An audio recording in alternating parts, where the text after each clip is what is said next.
job creation, then monetization of social media.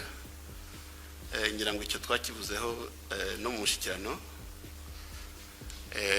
It's something really that as a government we think we have to do, because the objective of our policies, what we are trying to do is to make sure that every Rwandan who can put money in their pocket is allowed to put money in their pockets. What we want is to have billionaires and people who own trillions, rather than kuvuga ngo twese dukwiye kuba dufite amafaranga. So any kind of opportunity that we can give to young people or to any Rwandan to put money in their pockets, we are going to do it. And this is one of them. So we are working on it. The people who are in charge of it, the mini ICT and others, report on it regularly. So it's on track, and we hope we'll do it in the acceptable timelines.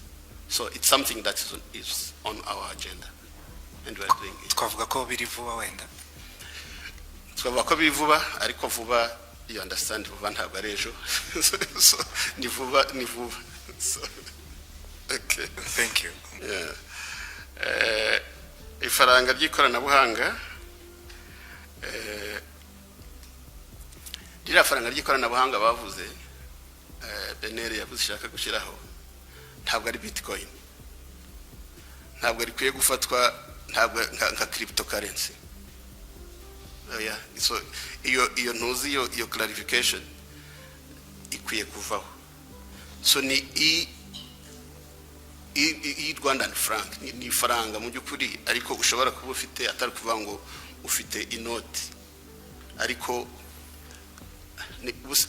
utarinze kujya kure kuki iyo wishyuye umuntu kuri ntuza kuri mobile money aragenda burya nta physical money uba wamuhaye.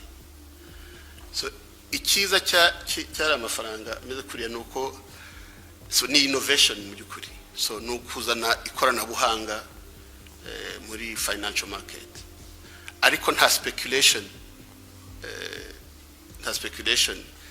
nk'iyo muri ntuza muri za Bitcoin cyangwa ikiza bihari. Ni faranga risanzwe y'u Rwanda, uretse ko ry'igihugu, uretse ko rizaba atari inoti, atari n'igiceri. So nta gitangaje kirimo mu byukuri nuko ari akantu ka innovation karimo, ariko nta na speculation yindi yari ikwiye kubaho, kuko niba ari exchange rate, niba ari iki, ni kimwe n'ifaranga risanzwe. So ntabwo ari Bitcoin, ntabwo ari zira cryptocurrencies. So kandi nk'u Rwanda nk'uko mubizi tuba dushaka kugira kuba on the page, no kuba kuri table y'abantu ba discussing ibintu biri serious nka biriya.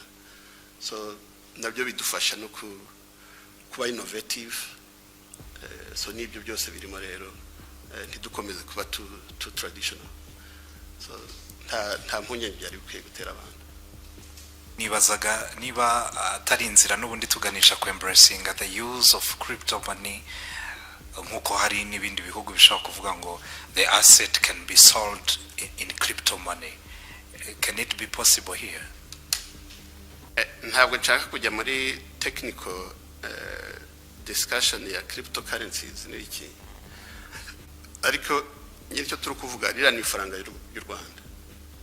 Hari Bener ishinzwe stability yaryo. Bener muri monetary policy yabyo bazajya baconsidering ko hari physical money, hakaba hari niyo tuza digital money. Ariko icyo kwiye kutandukanyaho na za crypto, nta central bank managing crypto, nta no wamenya aho zikorera. Ntabwo mvuze ko ari imbi, ntabwo ibyo ndi kuvuga, ariko ndavuga aho bitandukaniye n'iri faranga ryacu. So hari umuntu uri responsible y'iyi digital Rwandan franc. So Ifaranga ngira ngo something like that.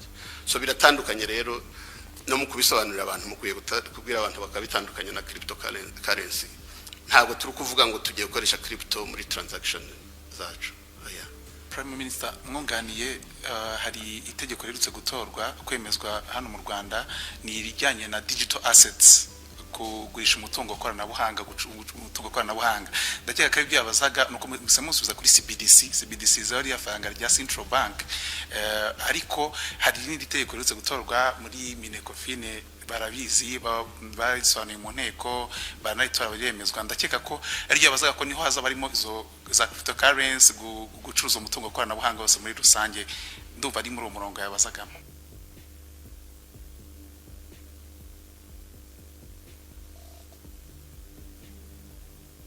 Urumva byaguye muri angle ferme ku ifaranga kuri Rwandan franc gusa ariko niba mwibuka ko nabazaga navuga ni no muri RIB hari uburyo abantu tujya kutwumva ngo bafunzwe kubera ko bakora ibyo bintu bya trading marketing ikorwa muri ayo mafaranga y'ikoranabuhanga ubwo numvaga nyine n'iryo tegeko rishyashya rigendanye na digital assets se hari icyo rizakemura kugira ngo wenda iyo scamming nayo inave abanyarwanda basobanuke.